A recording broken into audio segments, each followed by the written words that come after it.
Any problems out on the freeway? Any problems on the freeway?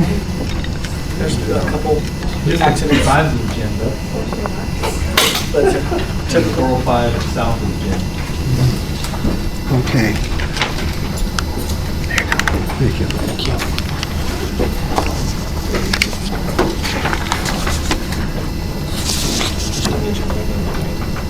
Okay, let me begin by offering you the opportunity to raise any questions you may have from Saturday or the readings.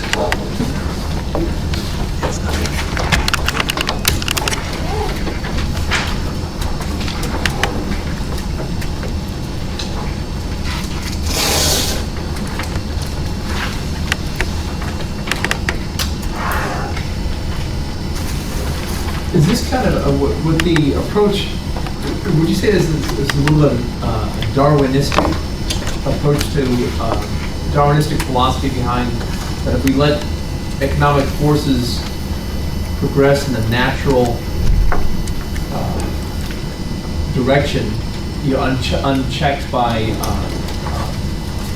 government forces that would inhibit or outside into the inhibit the free form of the market, that the economy will continue to expand in the appropriate or in a healthy pattern. The natural destiny of a capitalistic of a truly capitalistic form of market is to have would be a healthy world.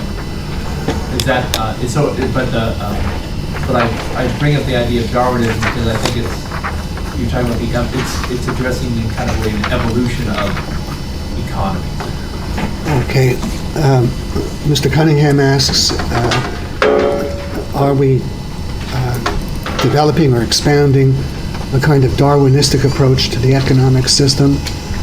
When one uses the word Darwinism, there's the very strong, irresistible implication that it means survival of the fittest, the weak perish, the strong survive. Well, let me clarify what I mean by Darwinism in terms of the natural force that lets a balance that is the healthiest balance for that environment. Well, again, there's still that implication, because Darwinism implies the survival of the healthiest members of the species, and the weak members die off. No, that has nothing whatever to do with economic competition or the economic philosophy that I'm developing here.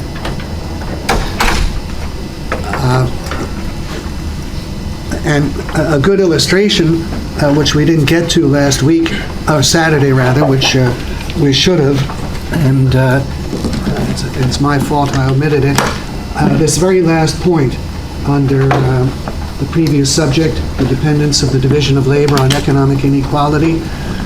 Point 5, economic inequality and the ability of the less able to compete against the more able.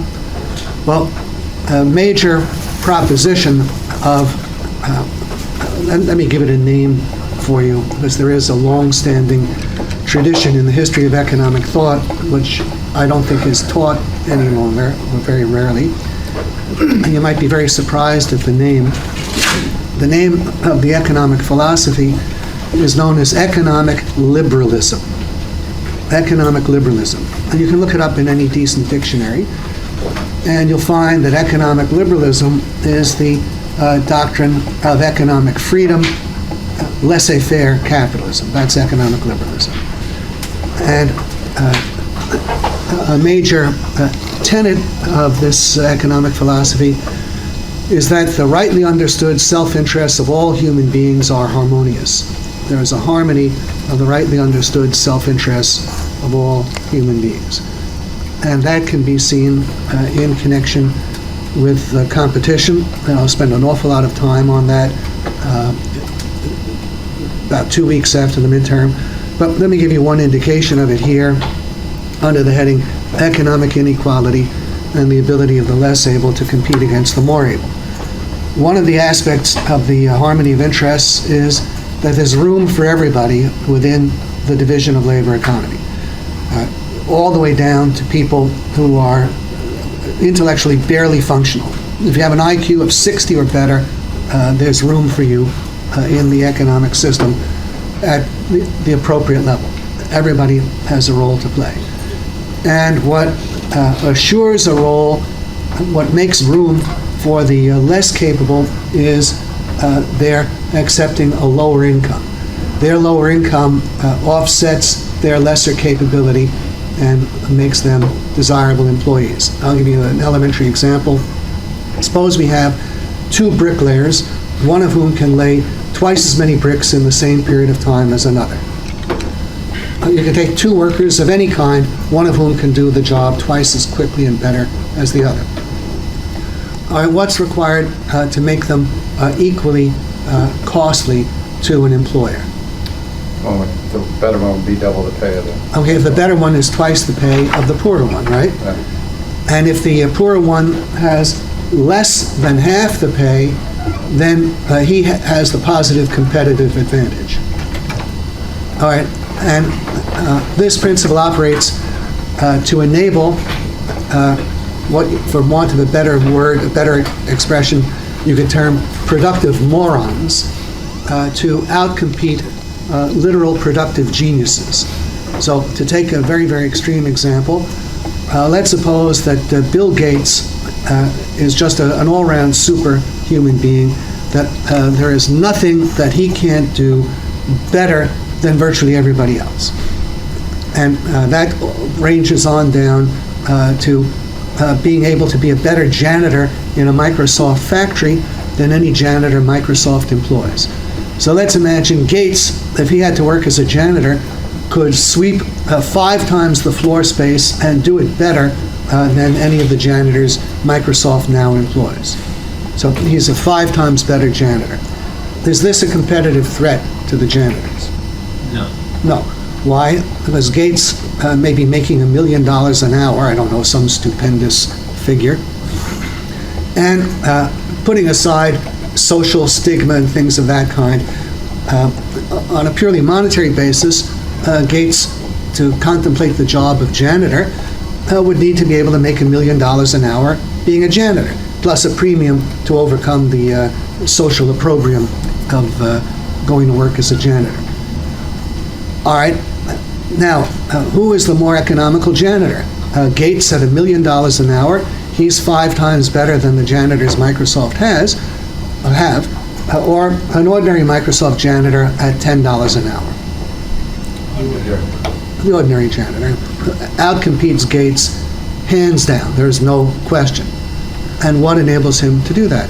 Well, it's that his income is lower by far more than enough to compensate for his lack of productive capability. So that's what assures him room. Now, this is the most extreme kind of example. It would be more common. There are some workers who are 10% better than others, some who are 20, 50, or 100% better. We don't have to deal with cases where there's a million-fold or a multi-100,000-fold advantage. But you have to keep in mind that what allows the less capable to compete effectively is the fact that their incomes are lower in sufficient proportion to give them the same kind of cost or a substantial cost advantage, depending on the circumstances. And that's the means by which they are able to compete. And a significant implication of this is that many, many people who think they have the interests of the disadvantaged at heart again and again propose measures that would deprive disadvantaged people of their means of successfully competing. Can anyone think of any significant instances in which people who profess to be humanitarians and concerned with promoting the interests of the less capable and the disadvantaged are advocating measures that deprive the disadvantaged of their ability successfully to compete against more fortunate people? Maybe those that demand equal pay. Yeah, if you demand equal pay for unequal workers, that would be one way. Or if you're demanding any kind of above market rate. Suppose we have a situation, one category of bricklayer is twice as efficient as another, There's room for the less capable if his wage is half or less than half of the more capable worker. But suppose we impose wage rates which make it illegal for his wage rate to be half or less than half. Imagine the wage scale would be the more capable worker would be getting $10 an hour, the less capable worker would be getting $5 or $4.75. That would enable him to be successful in competition. But we enact a law, no, he must be paid $7 an hour. No one can be employed for less than $7 an hour. Well, what does that do to the competitive advantage of the less capable worker?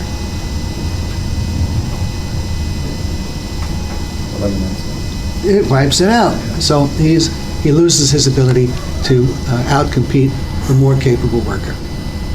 And this is what happens routinely under minimum wage and pro-union legislation.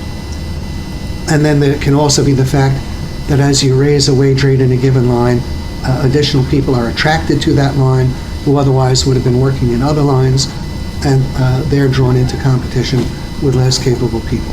So this is actually a counterproductive, self-defeating measure, which people who claim to have good intentions propound again and again simply because they're ignorant of elementary economic theory. Now, it's not so bad to be ignorant of something.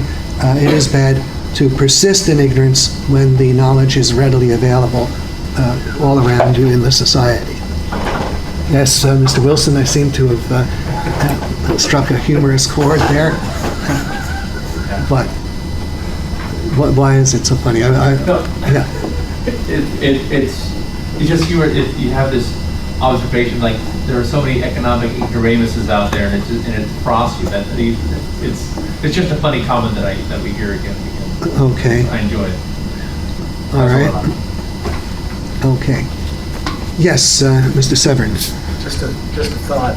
We kind of ended on the note talking about Saturday, Yeah. referring to healthcare situation and Yeah. socialism, and basically saying that the healthcare system, the way it's set up, is destined to, self-destruct for several of the reasons that you brought up. One being people are maxing out those benefits. There is no cost, people keeping that cost in check. Mhm. So I see that. Yeah. At the same time, I look at the other side, talking about a free market situation where we just let the market decide how the healthcare system's going to work. There's the worry that our self-interest is not going to take care of the quote-unquote community in a way that we'd all want. And so when you come to a certain place in an economy, or when you've become civilized to a certain position, you'd like the thought that Big Brother's going to be there to help that one person that can't pay for it themselves. And so these programs get set up with that good intention. But I guess my concern is taking that away and saying, okay, let's try to see if a free market situation is going to work. What kind of risks do you see us being exposed to as a community, as far as hurting that person that can't pay for it themselves? Well, there can always be risks to people who can't pay for it themselves, and there could be major problems in a transition. So I doubt that the transitions could be made in its entirety overnight, but it should certainly be worked towards. And then the effect is, as I tried to explain Saturday, to make healthcare progressively better and ever more affordable. So, but I don't want to repeat that whole discussion. Basically, in the long run, the free market's more effective, but it's to get there might be some collateral damage. And so we'd have to manage that as a society. Is that what you're suggesting? Well, we'd want to do things that would minimize any damage. Yeah. You got it.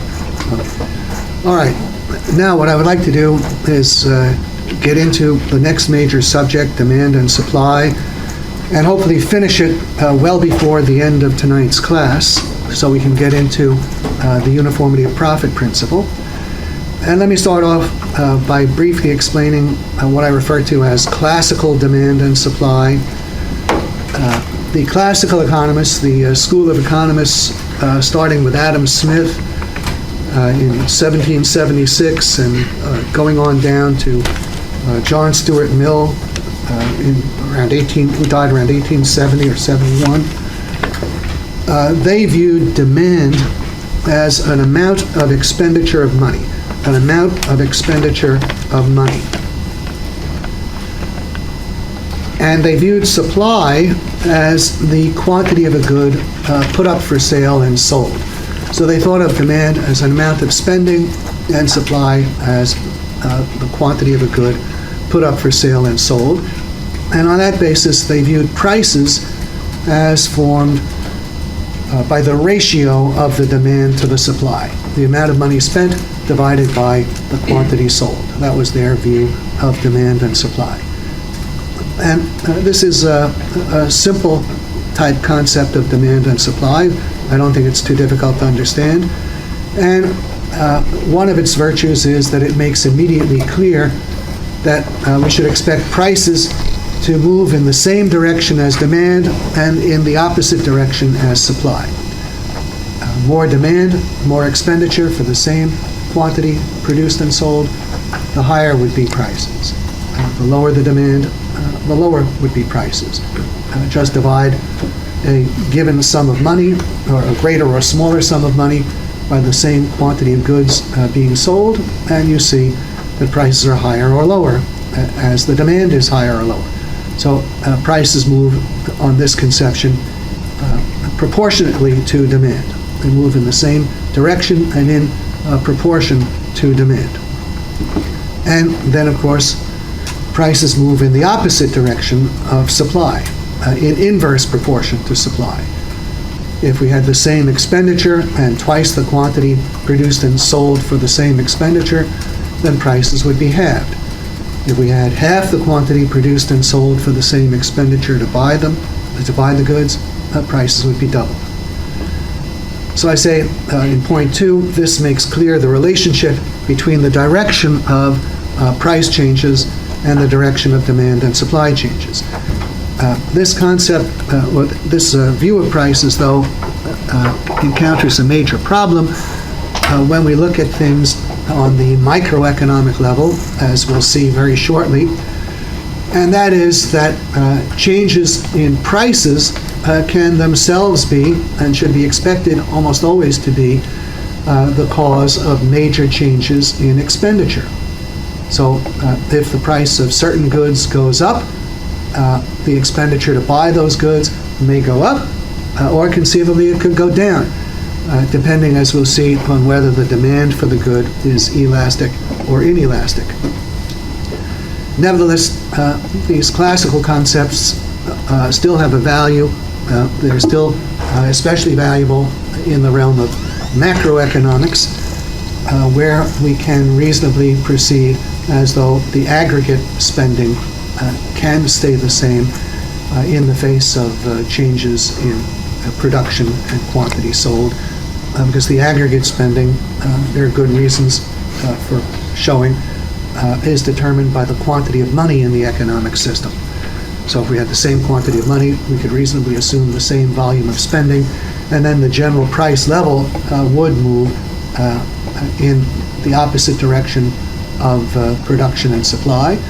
And as we would have more money in spending, prices would move in the same direction as money in spending.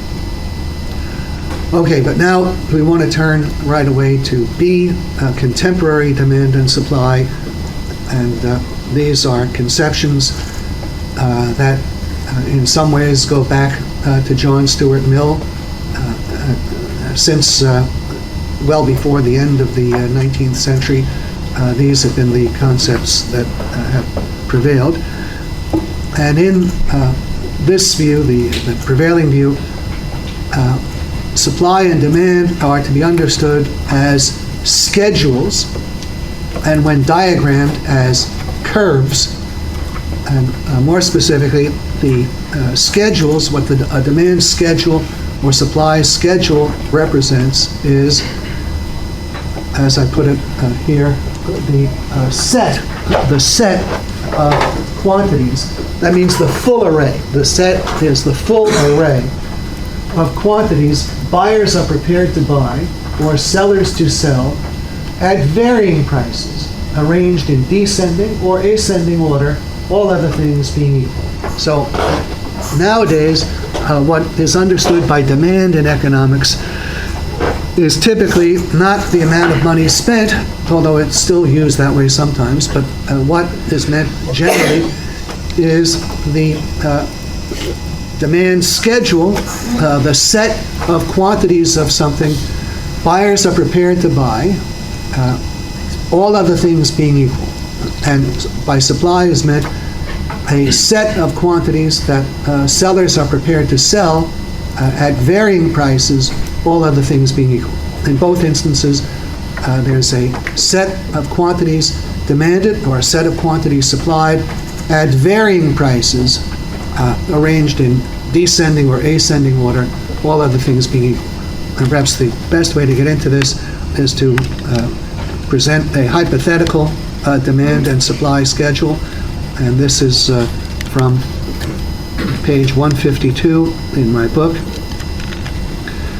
And what we have here, if you notice, over on the left in the first column, we have price, and we have an array of prices, starting at $10 and going down in $1 increments down to $3. Now, strictly speaking, we could move the price by pennies or by mils, and we could extend it below $3, on down to 0, and on up as high as we liked, to infinity. And the argument is that all other things being equal, and that really means all other things being equal. It's quite a huge array of things. All other things being equal, at each price, there will be some definite quantity demanded. So here, for the sake of illustration, we're assuming at a price of $10, the quantity demanded will be 100 units. At $9, 125. On down to 500 units being purchased at a price of $3. And the demand schedule, the way to think of a demand schedule is, the demand schedule is the totality of these first two columns taken together. It's a set of points. The demand schedule, if we graph this, each of these pair of data represent a point on a diagram. At the price of 10, the quantity demanded is 100. 9, 125. 3, 500. And the totality of these prices, together with the respective quantities demanded at those prices, that totality is one demand schedule. And we could have further elaboration if we moved it in increments of a penny or increments of a mil, and it could be extended on either up or down. And the totality of all of the quantities demanded, together with all of the respective prices at which the quantities are demanded, that represents one demand schedule. So the demand, or the demand schedule, is the totality of the first two columns. That's a demand schedule. And similarly, a supply schedule is the totality of columns 1 and 3 taken together. The total array of prices in the price column, together with the total array of all of the quantities supplied at each of the respective prices. That would be one supply schedule.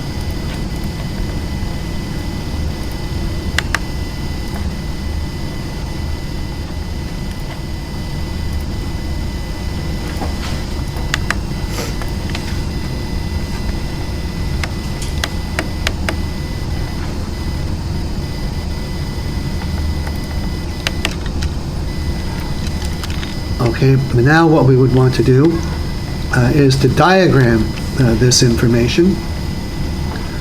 And we'll diagram the first two of the schedules. And here we are. We have, actually we have two different demand curves and one supply curve. We want to focus on this first demand curve labeled DD and this supply curve labeled SS. Where did we get the information to make these diagrams? Well, these numbers are the exact same numbers that appeared in that first column. Prices starting at $10, ranging down all the way to 0. And here we have, on the horizontal axis, we have the set of quantities that are demanded or supplied. And this demand curve, DD, proceeds from that demand schedule. So at the price of $10, if anyone has the text available to them, what is the quantity demanded at $10? 100. At $9, what's the quantity demanded? 125. At $8, 160. Okay, and hopefully I've drawn that correctly. And at $7, 200. And on down, $6 is something more. What is $6? 250. Okay, 250. So what we have here is, I guess it's 8 different points that we plotted, and then we drew lines connecting the points, and this is how we got the demand curve. We got the demand curve is the reflection of the various quantities that people will buy at the varying prices, with the prices arranged in descending order. I'm sorry, what? Am I missing something? My system broken, I'm sorry. Pardon me? I'm with you. Okay. All right, so this, a demand curve is simply a demand schedule presented in diagrammatic form. And notice, this is one demand curve, one demand, and this one demand embraces all of the points lying on this line, and actually lying further if we extended it. This is one demand that embraces all of the quantities demanded at all of the prices, all other things being equal. And that has to be stressed very strongly, all other things being equal. And now this supply curve, well, this is a diagrammatic presentation of the supply schedule. We've got the same range of prices, and at each price, it was assumed there's some definite quantity demanded. At a price of $3 or less, there's no quantity, there's no quantity supplied. At $4, well, what's the quantity supplied at $4, given the supply schedule, matching columns 1 and 3, yes? 50. Okay, well, here's $4, here's 50, $5, a little bit more.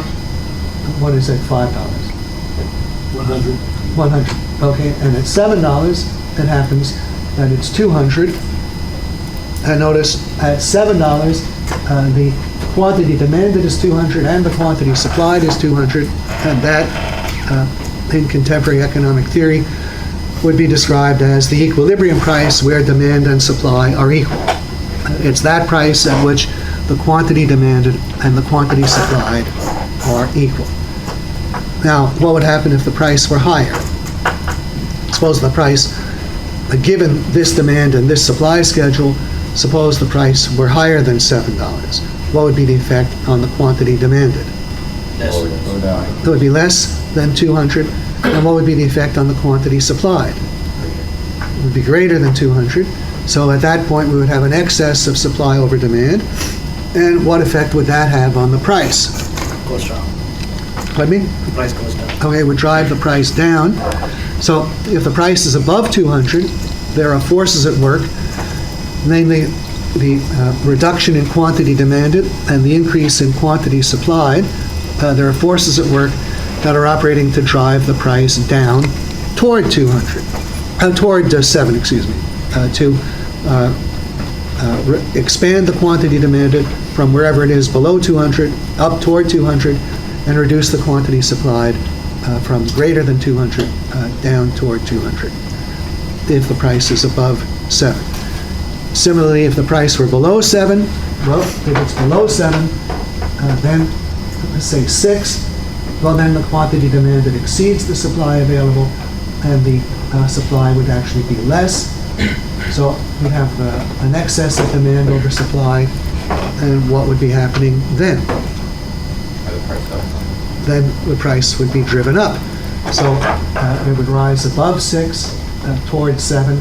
Only at 7 is the quantity demanded and quantity supplied in balance. Any other price implies either an excess of supply over demand or an excess of demand over supply, both of which are tending to move the price to the point of balancing the demand and the supply. And such a price would be called an equilibrium price.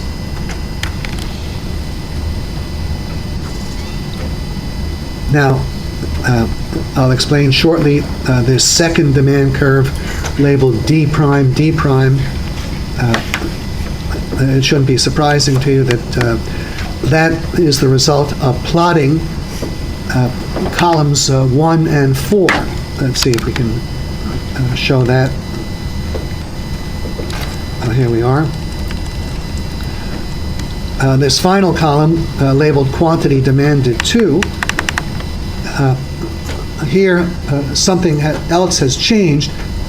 Not everything is equal as between this quantity demanded and this.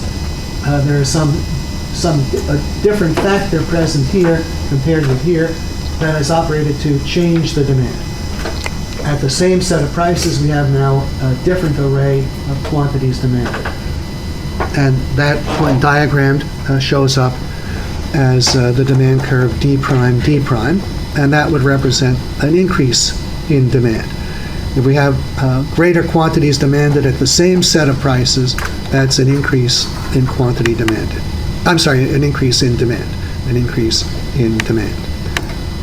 We'll say a little bit more about this shortly. What I want to turn to right now is the law of demand. The law of demand. This is a proposition considered so strong that it has the title of law. And the law of demand is that, other things being equal, the quantity demanded of a good, other things being equal, the quantity demanded of a good increases as the price decreases. The quantity demanded will be the greater, the lower is the price. And it is the less, the higher is the price. The quantity demanded, other things being equal, and we always have to keep in mind that caution, other things being equal, the quantity demanded changes in the opposite direction of the price. The cheaper something is, the larger the quantity demanded, other things being equal. The more expensive, the smaller the quantity demanded, other things being equal. Which implies that if you want to sell a larger quantity, you can do so if you charge a lower price. If there's a smaller quantity for sale, if the supply available for sale is less, that can bring a greater price. Now, let me turn. First off, let me check. Is there anyone unclear as to the meaning of the law of demand, or the meaning of a demand or supply schedule or curve?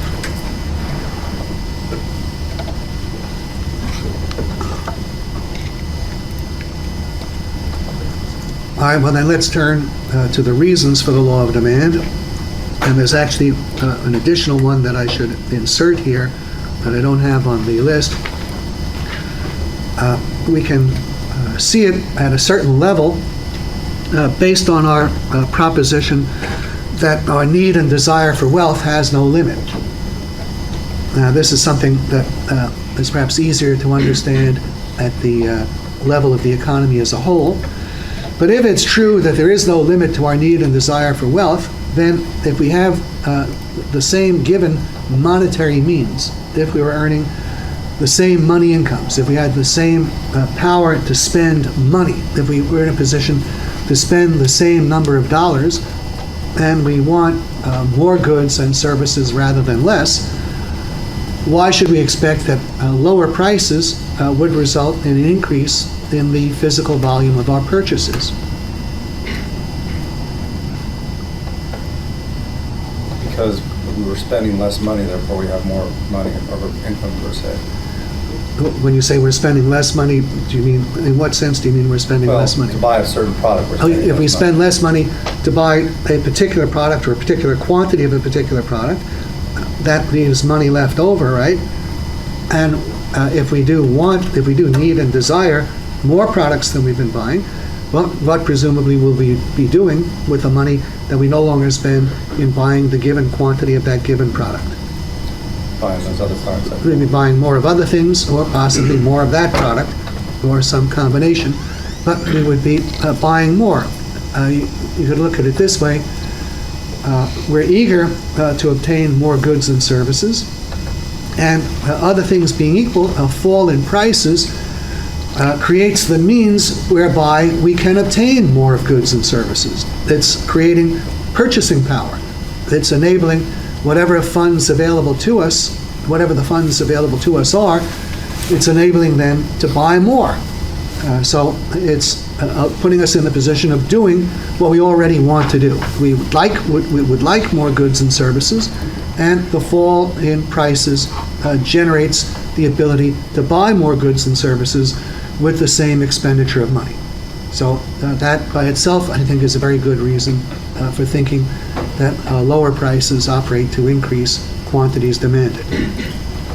But as I indicated, this would be working more clearly at the macroeconomic level. So let's go further and turn now to marginal utility. Recall Saturday we had some discussion of the law of diminishing marginal utility, and pointed out that the more of any good that one consumes or possesses, the lower is its marginal utility. Now, for people to buy anything voluntarily, what kind of valuation must they attach to the money they spend for the item compared to the valuation they attach to the item that they're obtaining? Greater. Which has to be greater? The item they were possessing. The marginal utility of the item they're obtaining has to be greater than that of the money they're spending.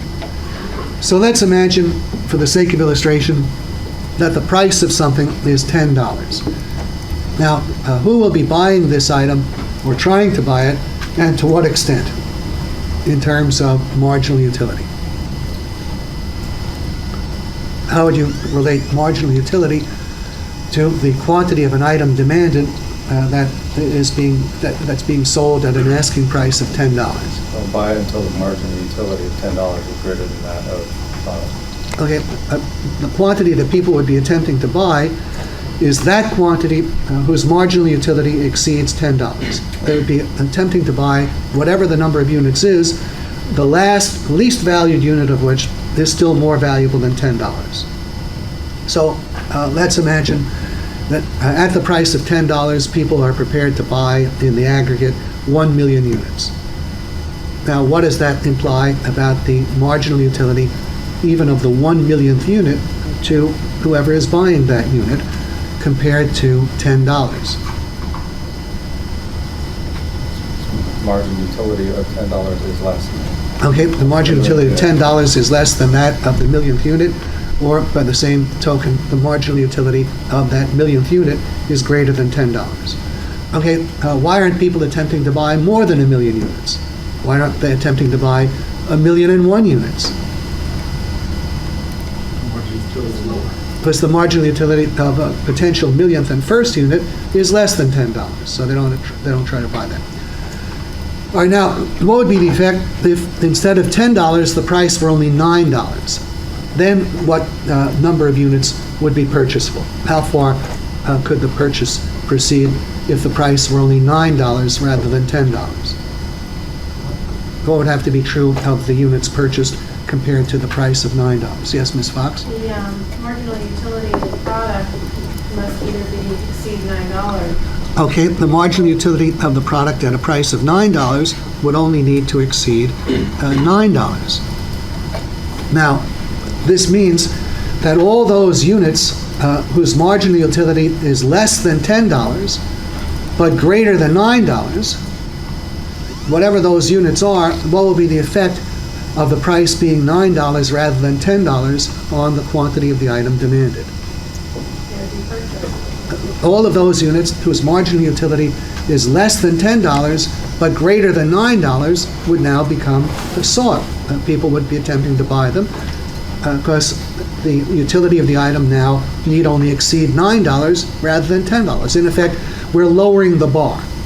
An analogy perhaps would be think of some kind of standing high jump. If we have the bar raised at 6 feet, well, how many people can, from a standing position, jump over a 6-foot high barrier? Well, I don't think very, very many. But what happens as we progressively lower the barrier to the number of people capable of jumping over a lower barrier? It goes up. And if the barrier is set at 2 inches, well, then practically everybody can jump over it. Well, you should think of the price as constituting a barrier to the purchase. In order to purchase something, we have to attach a value to whatever it is greater than the price. And the higher the price, the more difficult that is, the fewer the units that we will value above that price. But as the price is lowered, that means first that more people become able to afford their first unit.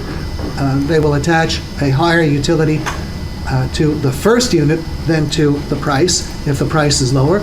And people who would be buying some units at the high price, well, now they can afford to buy additional units because a lower price may well be below the utility of their second unit or third unit or whatever. You can think of this in terms of the price of practically any good. If a new television set cost $1,000, then only those people could buy television sets who attached a value to the TV of greater than $1,000. Then there'd be some people, if they were quite well off, they might still be buying a second or third set. They might attach a greater value to set number 2 or 3 than to $1,000. If a new television set costs $100, well, this means that practically everybody can afford at least one television set, and vast numbers of people may very well be able to afford sets 2, 3, 4. Many people may have a television set in every room of their house. So the lower the price, the lower is the barrier, the lower is the bar that marginal utility must exceed. We're making it possible for marginal utility to be greater than the price more easily the lower the price is. The lower the price, the greater the number of units whose marginal utility will exceed the price. And those units will now be sought. People will attempt to buy the units whose marginal utility is greater than the price. And so the lower the price, the larger the number of the units whose marginal utility surpasses it. So that's a very major reason why quantity demanded rises as the price falls and would fall as the price rises. Any questions on this?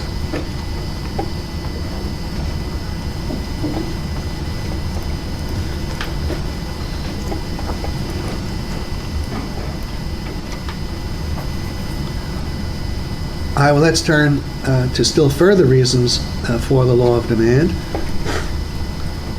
And B, named the substitution effect. Well, what that refers to is all those cases in which the same need or want can be met by 2 or more goods. This is something very, very common. For example, our desire for meat can be met by a variety of things, by beef, chicken, pork, fish, and I'm probably leaving some things out, but certainly there's a variety of meats out there, and while they're not perfectly interchangeable with one another, they're not radically different. They're serving the same need or want. So in this way, the one is a substitute for the other. Similar situations in containers. We can make containers out of glass, out of aluminum, out of cardboard, out of plastic, and probably other materials. And each type of material for making containers is a substitute for all the others. We can make clothing out of wool, cotton, polyester, various other fabrics. So the case of substitutes is a pretty common one. Now, the law of demand, if you recall, says that other things being equal, the lower the price of a good, the greater the quantity demanded, the higher the price, the smaller the quantity demanded. Now, if we apply that literally, this means that if we're talking about the price of beef, let's say, if we're asking what must be the effect on the quantity of beef demanded if its price were higher, and we keep in mind that beef has various substitutes, chicken, pork, fish, etc., well, we're implicitly assuming that while the price of beef is higher, among the other things being equal are the price of chicken, pork, fish, etc. So if only the price of beef is higher, while the price of the substitutes is unchanged, how do you think that would affect the quantity of beef demanded and why? Yes, Ms. Fox? It would decrease because you have the other products to substitute on. The other products would be substitutes, and why would they now be in a stronger position? Because the marginal utility did not meet the price. Well, It's lower than the price. the marginal utility can be brought in as an ultimate explanation, but if we think of beef, pork, chicken, etc., as being in competition with each other, there are limits to how much you can eat at a given meal, and even if you were having a mixed grill, let's say, well, if a third of the mixed grill is chicken, another third is beef, and the third is pork, well, each third is mutually exclusive. To the extent that you have the one, you can't have the other. They're in competition. And what's the effect if the price of one of these is now higher and the others are unchanged? The demand for the other three goes up. The demand for the others would go up. The competitive position of the substitute whose price has risen while the others have not, its competitive position is impaired, their competitive position is improved. So we should expect that people will switch from the higher priced item, the item whose price has just risen, to the substitutes which now have a competitive advantage because their price has not risen. And you could think of this, I suppose, in terms of marginal utility too.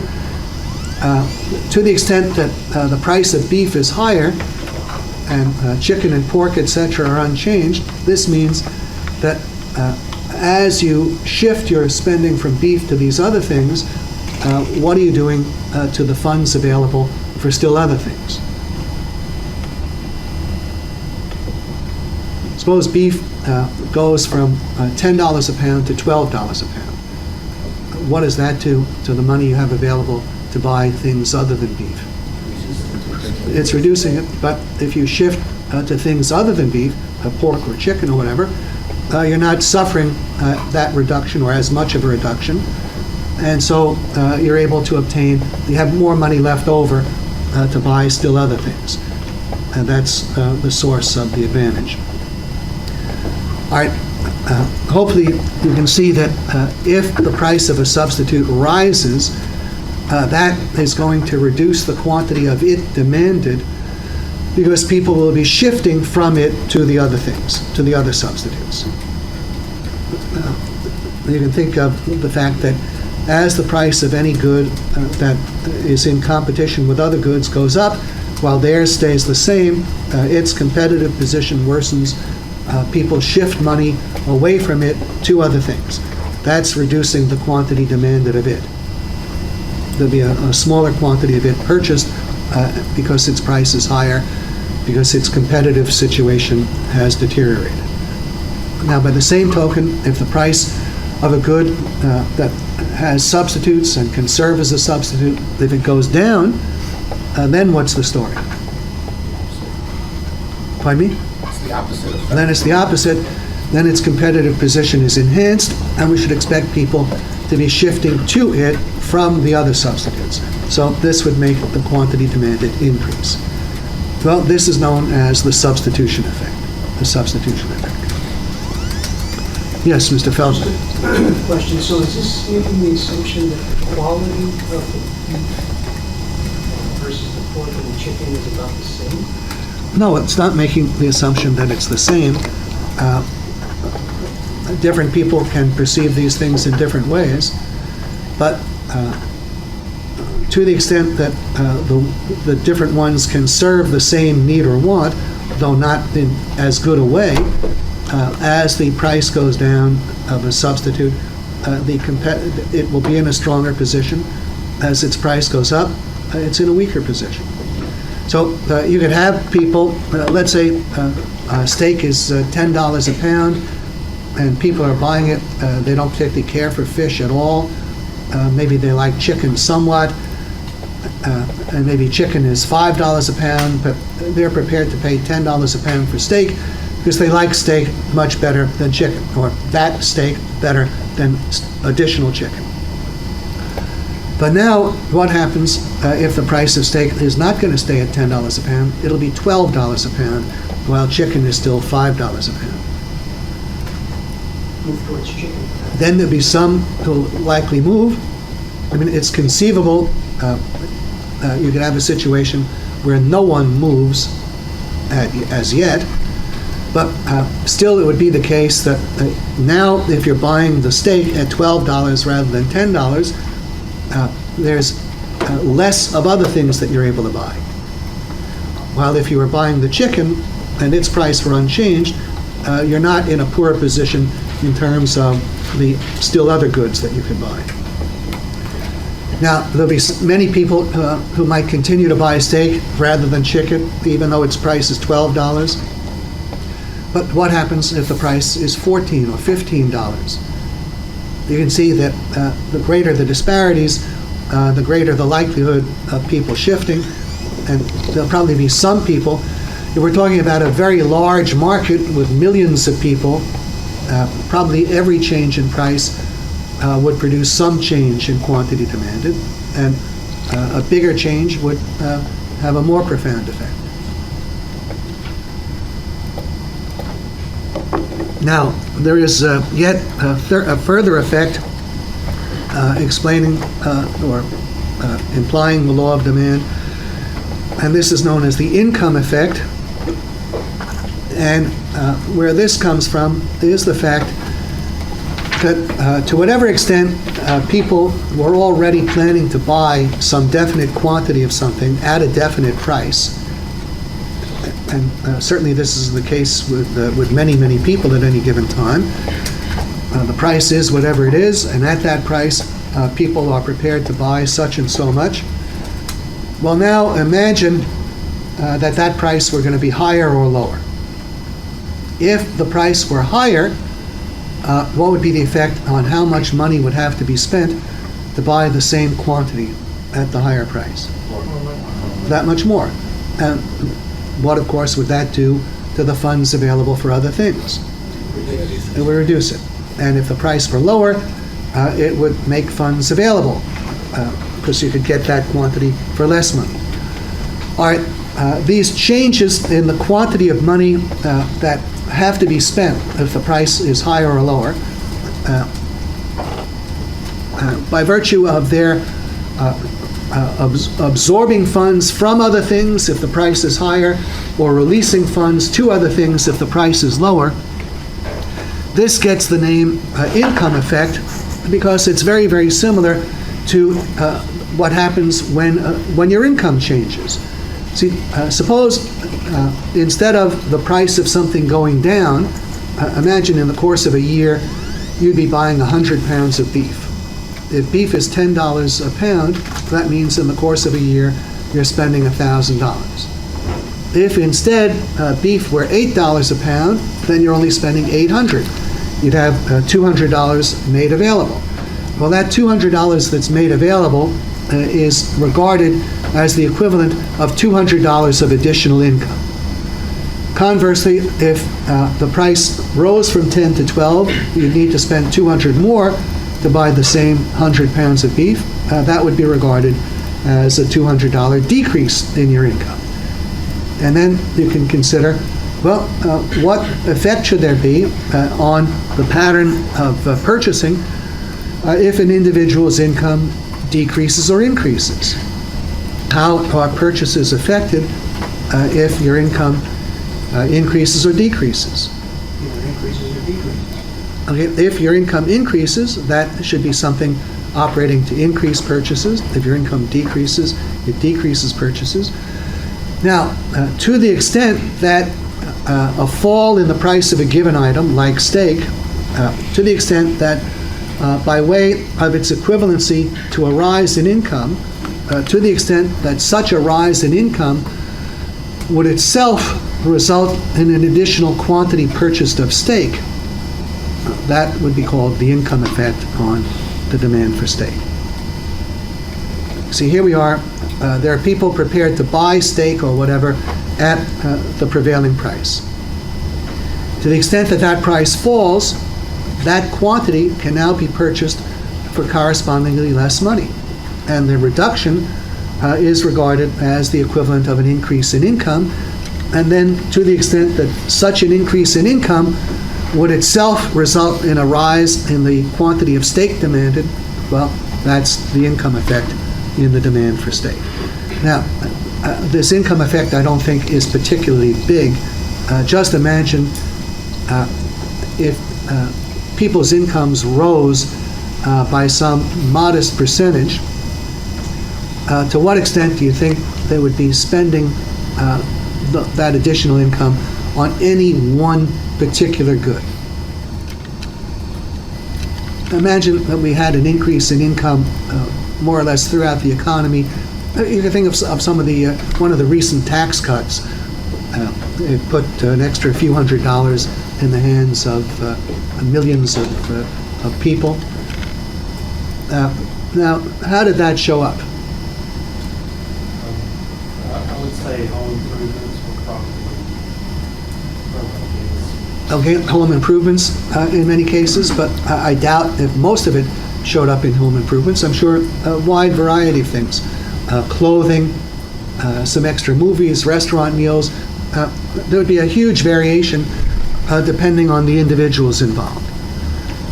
Now, to the extent that what generates such a thing is a fall in the price of a given good, I doubt that there is very much increase in the quantity demanded of that particular good. There may be some, but I don't think it would be particularly valuable, particularly powerful. It would be extremely unlikely that if the price of steak falls 10%, the quantity demanded of steak by way of the income effect would have any substantial rise. The substitution effect, I think, would be substantially more powerful. What would be what's the major effect, do you think, in terms of changes in income or general buying power? What's the major effect of a change in price of a given individual good? Marginal utility. Well, in terms of the quantities of goods purchased. Pardon me? You mean the increase in the amount of goods? You know, where would the most of the money released, where would that be spent? On the good whose price fall created the available funds, or on the rest of the goods in the economy? I think on the rest of the goods in the economy. So the main effect via generating the equivalent of additional real income is really not to increase the quantity demanded of that particular good. There'll be some effect, but a limited effect. The main effect will be to increase the purchases of all other goods at unchanged prices. So The income effect is something, the major effects of which are changes in demand for things other than the good whose price has changed. There's some effect, and that on the good whose price has changed. That's the income effect. This is very, very closely related to the next point, 6, the distinction between a change in quantity demanded and a change in demand. The distinction between a change in quantity demanded and a change in demand.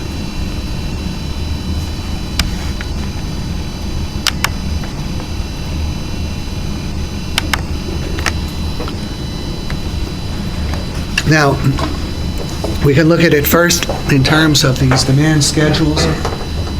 Here we have changes in quantity demanded. Does the movement from here to here to here, does this represent a change in demand? Suppose I gave you a multiple choice question. The increase in quantity demanded from 100 to 125, etc., as these prices are falling. This represents A, change in quantity demanded. B, a change in demand. A change in quantity demanded. Remember, the demand, one demand schedule, all of this is one demand schedule, one demand. This is movement within a given demand schedule. These changes in quantity demanded within one and the same demand, that doesn't represent a change in demand. It represents movement within one and the same demand schedule. The demand is the full array, the whole set of these prices and quantities. It's the combination of $10 and 100 quantity demand, $9 and 125. You can think of it as $10, comma 100, $9, comma 125, on down to $3, comma 500. That whole set of points, that whole set of pairs of values, that's one demand. And it's diagrammed as how many demand curves? One. It's one demand curve. It's showing different prices accompanied by different quantities. That whole curve is one demand. So the changes in quantities demanded that are the result merely of a change in price of that good, all other things being equal, that represents a change in quantity demanded, not a change in demand. It's a change in quantity demanded along one and the same demand schedule.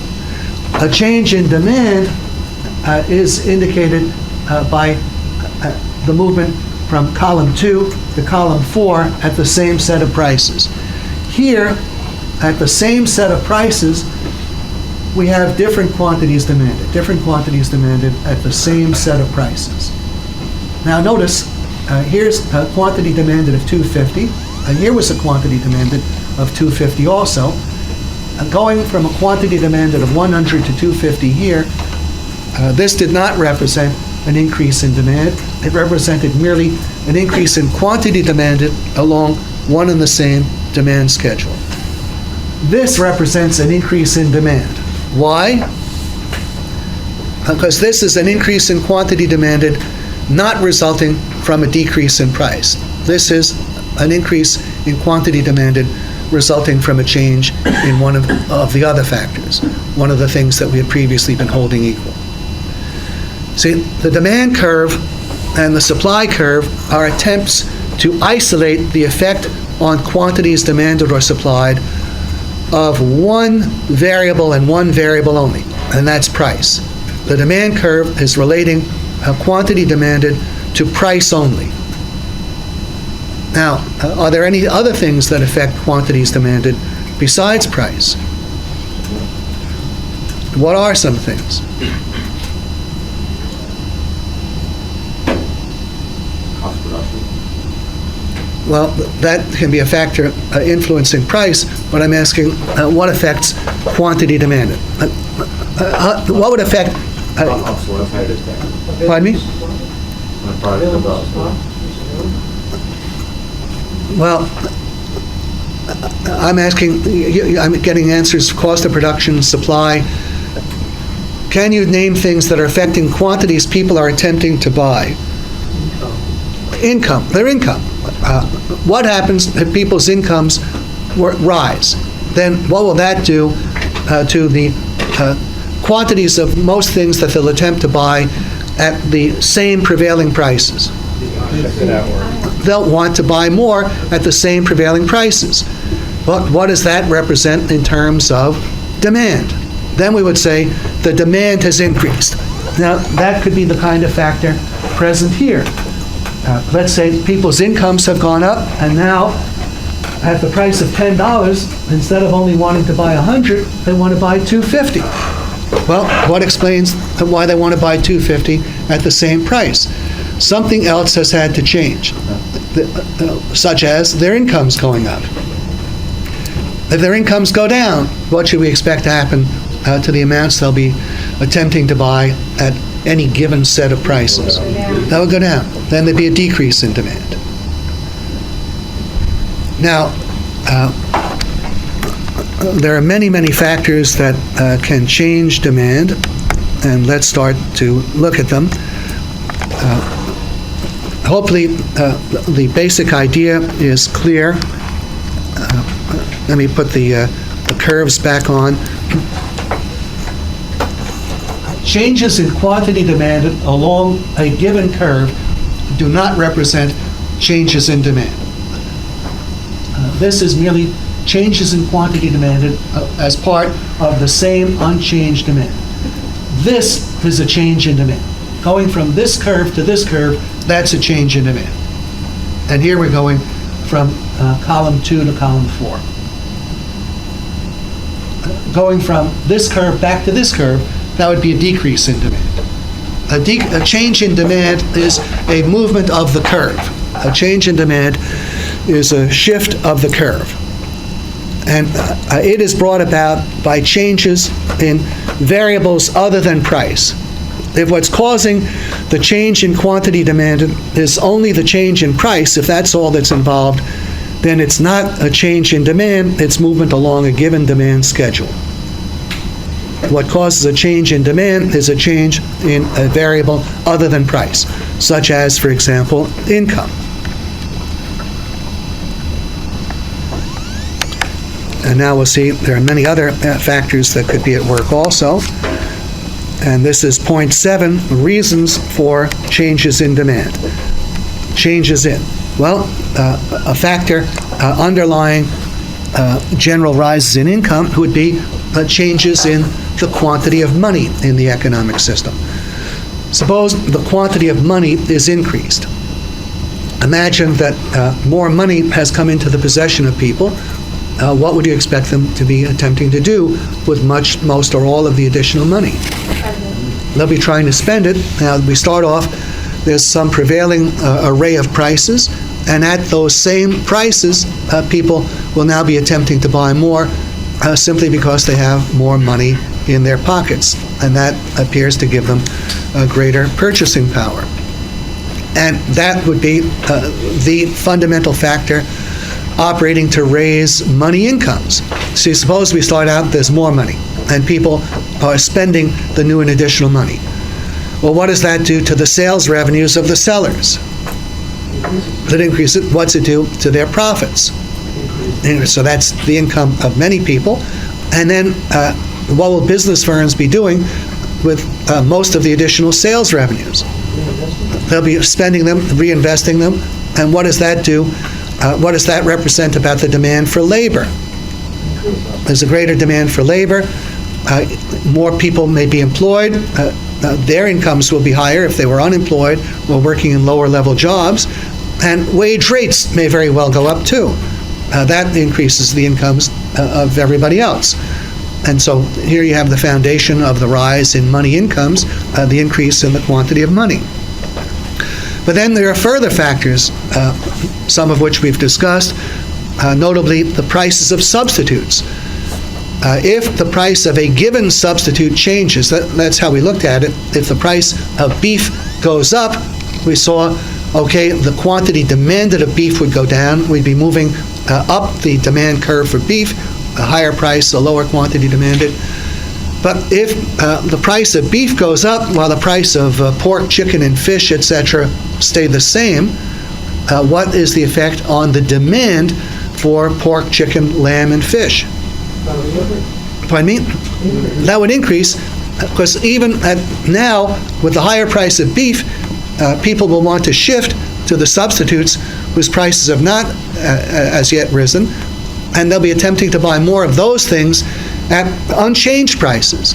So this represents the source of a rise in the demand for the substitutes for beef. Conversely, if the price of beef falls, what will that do to the quantities of the substitutes purchased at their unchanged prices? Decrease it. So that would be a decrease in the demand for those substitutes. So it's important to realize that any time the price of a substitute changes, from the perspective of that given substitute, you'll have a movement along its demand curve. But at the same time, there will be a change in the demand curves for all of the other substitutes. Because this is a factor operating to change the quantities purchased at unchanged prices of the substitutes. So a change in the price of one thing will be a movement along its demand curve, but at the same time operate to shift the demand curves of the other substitutes. Now there's another very important category of connection between goods, and this is complements. There are complementary goods. These are goods which have to be employed together in order to achieve the desired result. And all kinds of things are complementary goods. Automobiles and gasoline are complementary goods. Steel, rubber, lead, paint, whatever, glass, these are complementary goods in the production of automobiles. Lumber, nails, the services of carpenters, plumbers, electricians, these are complementary goods in the construction of houses. So complementary goods are goods that have to be employed together to achieve some result. Well, what do you think is the effect of a change in the price of any complementary good on the demand for the other complements? Pardon me? In effect, increasing the price of gas is going to drive down the demand for cars. Yeah, an increase in the price of gasoline will be a factor reducing the demand for automobiles. Why? Well, at an unchanged price of gasoline, at an unchanged price of automobiles, if the price of automobiles is unchanged, what is the effect of a higher price of gasoline on the total cost of ownership of an automobile? It increases it. And now, if we apply the law of demand to the total cost of ownership, what should we expect to happen to the number of units, the number of total complementary units of automobiles plus gas?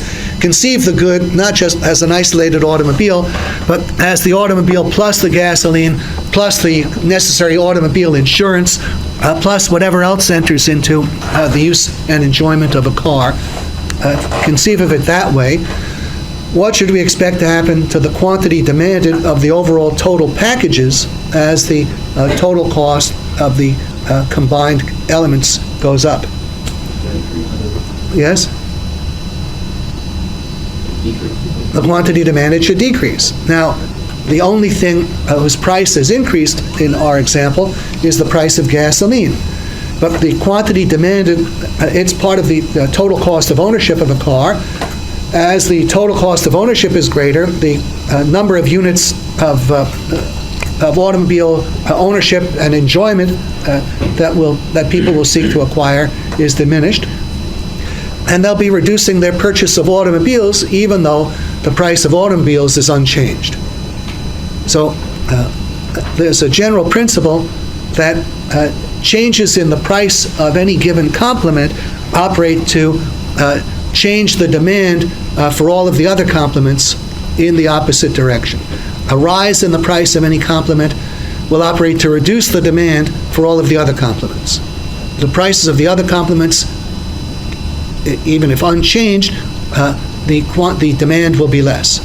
The prices of the other complements, at unchanged prices of the other complements, people will buy fewer of them if the price of any given complement is higher.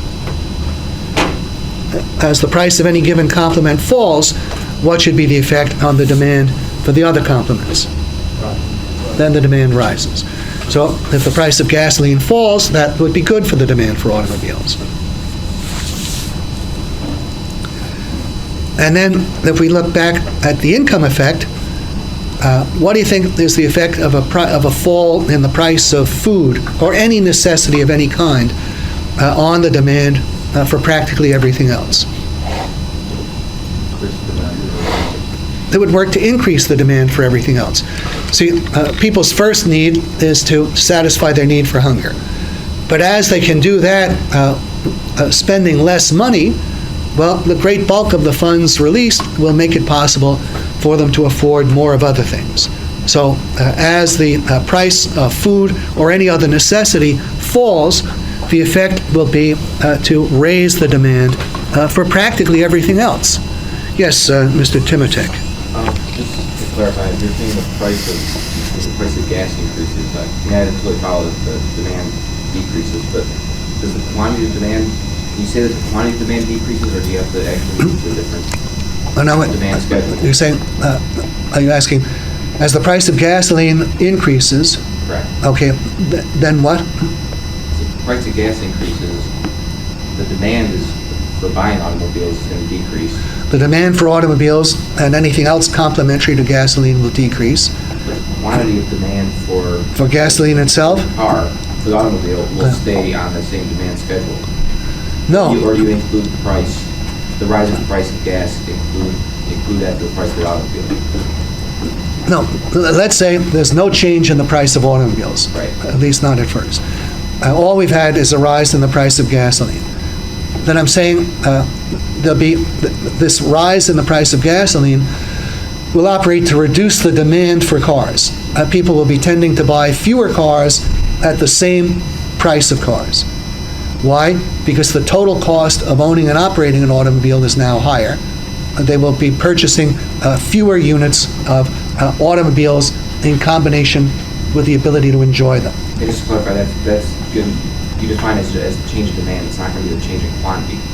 Well, there will be a number of things. There's a decrease in the quantity demanded of gasoline. There'll be some decrease in the quantity demanded of gasoline. That's along a given demand for gasoline. Right. It's not that the demand for gasoline has fallen. We have a higher price and a smaller quantity demanded along one and the same demand schedule. But the demand for automobiles, automobile insurance, motel rooms, ski resorts, whatever is complementary to automobiles, those demands will fall. Because that means even at the same price of automobiles, motel rentals, motel rates, ski resort rates, etc., people will be tending to purchase smaller quantities of them as the result of the higher price of gasoline, which makes the cost of carrying these things out higher, the total cost higher. Now, this element would work. Let's even suppose that there was a higher price of gasoline, there's not yet a significant reduction in the quantity of gasoline demanded. There'll almost certainly be some. But even so, what will be the effect on the demand for these other things? That's the price of gasoline increases? Yeah. It'll decrease. It'll decrease. It'll decrease. Yes, Mr. Tsay? Can we further analyze the scenario and say that perhaps the demand for the more economical vehicle would rise, so that total purchases of automobiles remain relatively flat? Okay, Mr. Tsay is introducing a further detail of analysis, saying that people might end up buying pretty much the same number of automobiles, but they'll be looking to buy automobiles with lower gas consumption, smaller automobiles. Now, that's true, but notice when we say there is a reduction in the demand for automobiles, I think that would incorporate this kind of case. If people have been buying Lexuses, and now they're shifting more heavily to buying Corollas, from the point of view of Toyota, that's a reduction in demand. You see, a reduction in demand is not that if they're buying, if they're substituting smaller, cheaper units for larger, more expensive units, that's equivalent to buying fewer units. We would have to say that each Corolla is the equivalent perhaps of half of a Lexus or whatever. So if now they're buying Corollas instead of Lexuses, that's a reduction in demand. Yes, Mr. Underwood. Would that be the substitution effect in that scenario? Yeah, this would be the substitution effect, exactly. If they're shifting down to smaller, lower-priced cars, they're in competition. The one is a substitute for the other. So that would be a good example of the substitution effect. And we have, you see, these effects are intertwined. We have a rise in the price of a complementary good. It's reducing the demand for the other complements. And as part of that, the substitution effect can be at work too, shifting the kind of other complements that are purchased. People will shift from larger, more expensive complements to smaller, less expensive complements. That would be part of it. Now, if we turn back to the income effect, we can see that as the price of virtually any necessity changes, there'll be enormous widespread effects on the demand for practically everything else in the economic system. To the extent that necessities are purchasable for less, that means that people have more money left over to buy whatever it is they want. So there'll be a tendency for the demand for virtually everything else to rise as necessities become cheaper. Correspondingly, if necessities become more expensive, the demand for everything else will tend to fall. And you can see this illustrated at present with the rise in the price of oil. We have a threat to the supply of oil. So oil is scarcer. That's raising its price. But as the price of oil and oil products go up, what does that do to the funds available for the purchase of most other things?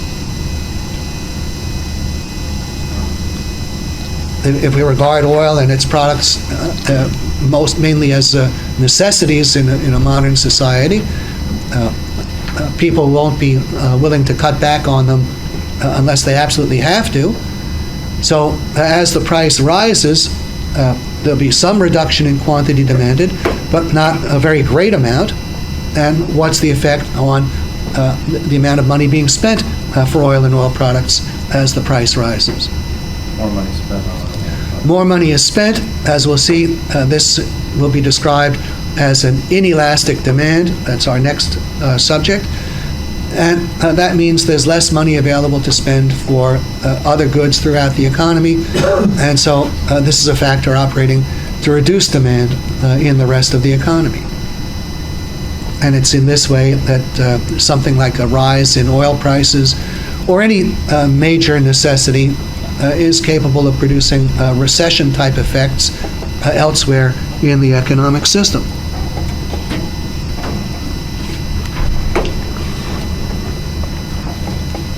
All right, there are still further reasons for changes in demand. There can be a change in the state of knowledge. People might know more and decide, well, here's something we didn't fully appreciate in the past. We didn't know what its uses were. To take the example of oil again, when oil first became an economic good, initially its only product was kerosene. Well, what do you think happened as the array of oil products was increased? And here's the automobile that comes along, and now then it's realized you can make gasoline out of petroleum and diesel fuel and one thing after another. So people are recognizing there's greater and greater utility in oil. What would be the effect of that on the demand for oil? that would be operating to increase it. So this is a change in the state of knowledge. Now, another kind of example, when people came to believe that eating fats, animal fats, caused heart disease, well, what did this do to the demand for red meat? Then that would make it go down. So a change in people's knowledge or beliefs, this is a factor that can profoundly affect demand. People can have a change in their tastes and preferences for no apparent reason. There can be changes in fashion. These are elements that will change demand. Finally, development of new substitutes or of new complements. What do you think? The automobile is complementary to oil. What was the effect of the invention of and growing popularity of the automobile on the demand for oil? Obviously, it radically increased it. You can have new substitutes come on, like PVC pipe. Is that the right? I don't want to confuse PVC with PCB. PVC, that's polyvinyl chloride pipe. Okay, that's supposedly a very effective substitute for lead and copper pipe. So when that appeared, what happened to the demand for lead and copper pipe? That decreased. So new inventions can change demand. All kinds of things can change demand. Any questions on the subject of demand and supply before we go on to elasticity?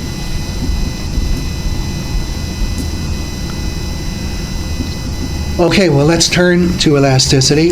Hopefully we've established that other things being equal, the lower the price, the larger the quantity demanded. The higher the price, the smaller the quantity demanded. All right, that being said, there can be great differences in the degree to which changes in price result in changes in quantity demanded. We should expect that always the change in price will result in a change in quantity demanded in the opposite direction, but that change could be relatively small or it could be relatively great. And the concept of elasticity of demand is an attempt to quantify the degree of change in quantity demanded relative to the change in price. The concept of elasticity of demand is an attempt to quantify the degree of change in quantity demanded to change in price, relative to change in price.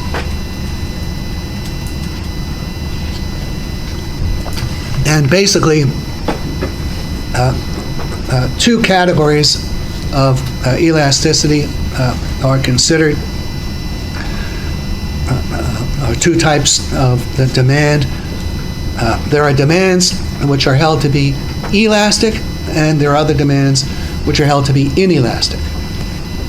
And it's all a question of how great is the change in quantity demanded relative to the change in price. If the change in quantity demanded is small relative to the change in price, so the change in price is the predominant factor, there's relatively little expansion or contraction in quantity demanded compared to the change in price. Such a situation is described as an inelastic demand. You can think of it in terms of an elastic waistband. The elasticity allows it to stretch. Well, the more it can stretch, the more the elasticity. The less it can stretch, the less the elasticity. In those cases in which a fall in price results in a relatively great degree of expansion in quantity demanded, and a rise in price in a relatively great degree of contraction in quantity demanded, that would be called an elastic demand. If the rise in price results in relatively little contraction and a fall in price in relatively little expansion, that's called an inelastic demand. Now, we can be more precise than that, and this is where point 2, the total revenue test comes in, or equivalently, you could say the total expenditure test. They're the same. The expenditure on one side is the revenue on the other. If, when the price of something falls, the quantity demanded increases in greater proportion, so that the total amount of money spent is greater at the lower price than at the higher price, that would be evidence of an elastic demand. If, for example, and this is the paradigm you might keep in mind, if when the price halves, the quantity demanded more than doubles, that would be an elastic demand. If when the price of something were to halve, the quantity demanded were to increase by more than double, well, how much would be spent on the thing at the halved price compared to the original price? If when the price of something halves, the quantity demanded were to triple, how much is spent at the halved price compared to the original price? 1.5. More would be spent at the lower price than at the higher price. How does it happen that more is spent at the lower price than at the higher price? Well, the increase in quantity demanded outweighs the decrease in price. The quantity demanded triples while the price is cut only in half. So wherever the expansion in quantity demanded is greater than the decline in price, as manifested in more money being spent at the lower price, that's an elastic demand. If when the price doubled, the quantity demanded were more than halved, if when the price doubled, the quantity demanded were cut to a third, well, then what would be true of the amount of money spent at the higher price? Times less. Pardon me? Be 1.5 times less.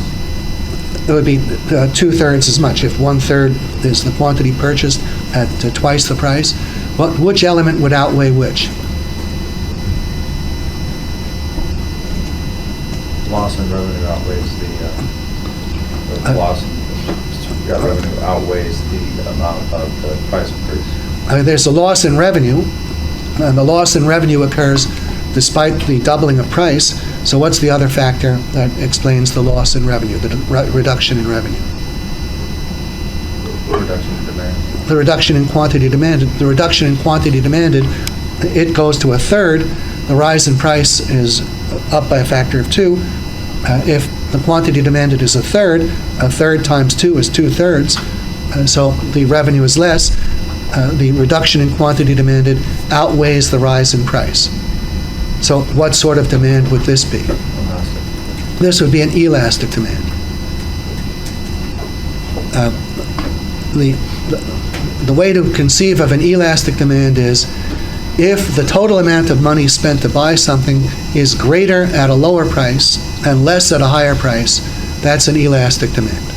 If the total amount of money spent to buy something, other things being equal, will be greater at a lower price and less at a higher price, that's an elastic demand. It means the change in quantity is outweighing the change in price. The quantity is tripling when the price halves. The quantity is being cut to a third. When the price doubles, the revenue is moving in the opposite direction of the price. If the revenue moves in the opposite direction of the price, the demand is elastic.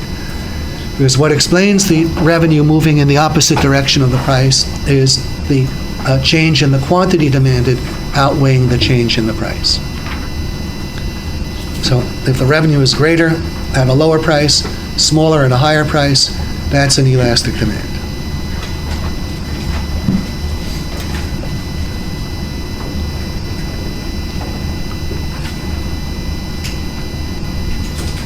And by the same token, if the change in price outweighs the change in quantity, that's an inelastic demand. Suppose when the price doubles, people, while they're buying less, they're only buying 10% less.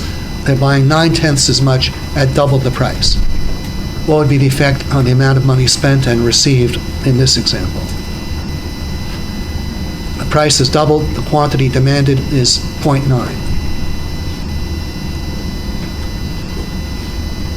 Revenues increase. The revenue has increased, the revenue would be 1.8. Well, here we are, the price has doubled, the revenue has, the quantity demanded has fallen only by 10%.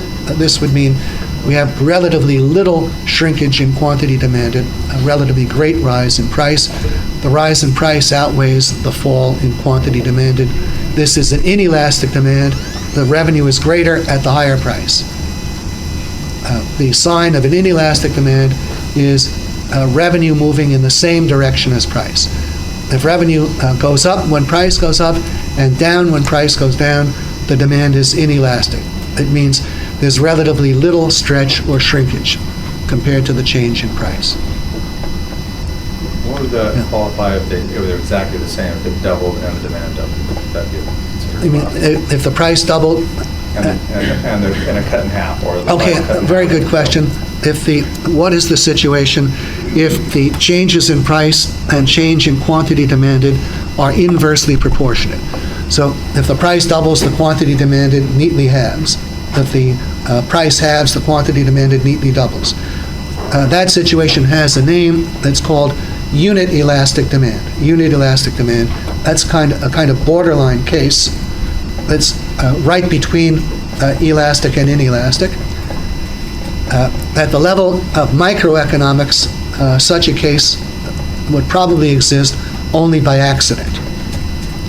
But at the macroeconomic level, that case is very, very important because if it's true that the amount of spending in the economy depends on the quantity of money, if the amount of spending in the economy depends on the quantity of money, what should we expect to happen to total aggregate spending if the quantity of money were unchanged?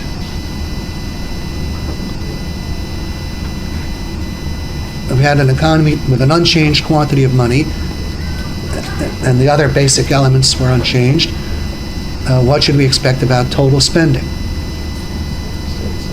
That it should stay the same. Now, if we have unchanged total spending in the economy, what should we expect to happen to whatever extent the total supply of goods and services offered for the unchanged spending were to increase or decrease? Suppose the total aggregate output of the economy were to double, and there's the same total spending to buy the doubled output. What would be implied about the general level of prices?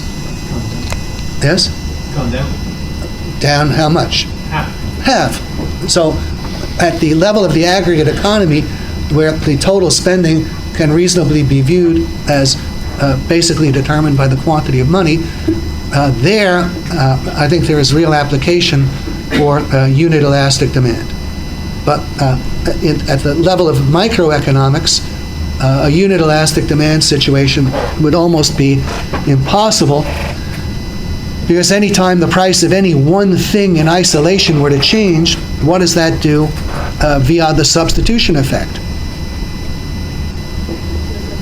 That's the demand. Should we expect that there'll be the same amount of money spent for a good that has substitutes? I certainly wouldn't think so. But at the level of the economy as a whole, there is application. Okay, I see we've passed the cutoff time for the break by a couple of minutes, so why don't we take a break? While we're out on break, think of anything that might be a little bit fuzzy in your minds, and maybe we can thrash it out when you return. So see you in 25 minutes.